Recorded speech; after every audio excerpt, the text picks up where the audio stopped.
ఎట్లా చేయగలిగినా మీ బిడ్డను ఉన్నా కాబట్టి నా జిల్లాకు చేయాలి, అన్యాయం జరుగుతుంటే చూసుకుంటూ ఊరుకోను అని అప్పటికప్పుడు ఇచ్చిన. ఇవాళ 10 ఏళ్ళు నువ్వు పూర్తి చేయని ప్రాజెక్టులు, 10 ఏళ్ళు నువ్వు పడా పెట్టిన ప్రాజెక్టులు.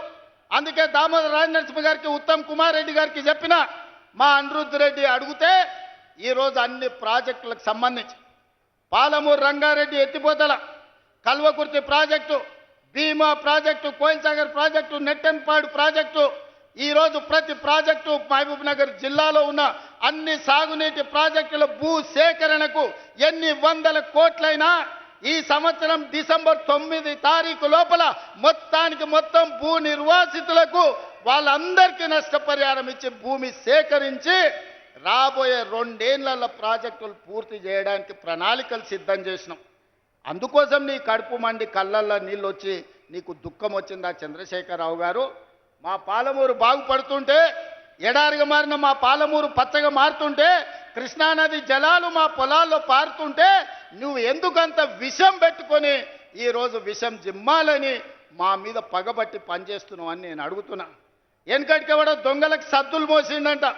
ఇవాళ శ్రీనివాస్ గౌడ్, నిరంజన్ రెడ్డి ఆ దొంగకు సద్దులు మోసే పని చేస్తున్నారు. సిగ్గుండాలి వాళ్ళు ఇద్దరికి.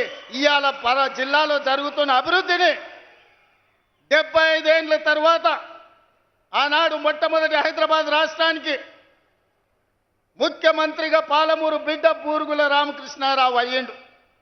ఆనాడు స్వతంత్రం వచ్చినప్పుడు, నిజాం రాజ్యం నుంచి విముక్తి కలిగినప్పుడు పాలమూరు బిడ్డ ముఖ్యమంత్రి అయితే, మళ్ళీ 75 ఏళ్ల తర్వాత ఈ మట్టిలో పుట్టిన బిడ్డ ఈరోజు తెలంగాణ రాష్ట్రానికి ముఖ్యమంత్రి అయితే అభినందించాల్సింది పోయి ఆ దొంగకు సద్దులు మోస్తారా? సిగ్గుండాలి శ్రీనివాస్ గౌడ్, నిరంజన్ రెడ్డి. నీకు అన్నం తిన్నప్పుడు విశ్వాసం ఉండాలి.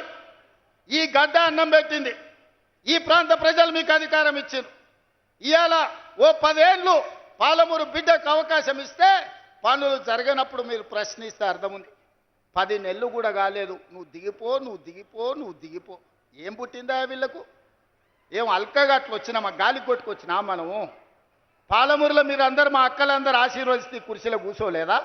ఏం అడుక్కుంటూ వచ్చిందా? నీలాకగినా ఏమన్నా పోయి అడుక్కుంటే కాదు, నిలబడి బరి గీసి గీత గీసి కొట్లాడి ఈ కుర్చీలో వీళ్ళందరూ కూర్చున్నారు. ఎవ్వరికి కూడా ఊకే రాలే. శంకర్, ఈర్లపల్లి శంకర్ బట్టలు ఉతికే జాతి ఇవాళ ఎమ్మెల్యే వేదిక మీద కూర్చున్నాడు.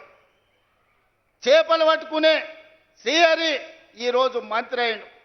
పార్లమెంట్ ఎన్నికలప్పుడు మక్తలు ఒక మాట చెప్పిన, పార్లమెంట్ ఎన్నికల తర్వాత తప్పకుండా ముదిరాజు బిడ్డను మంత్రిని చేస్తామని ఇచ్చిన మాట ప్రకారం ఇవాళ ముదిరాజు బిడ్డ మంత్రి ఈ వేదిక మీద ఉన్నాడు పాలమూరు జిల్లా నుంచి.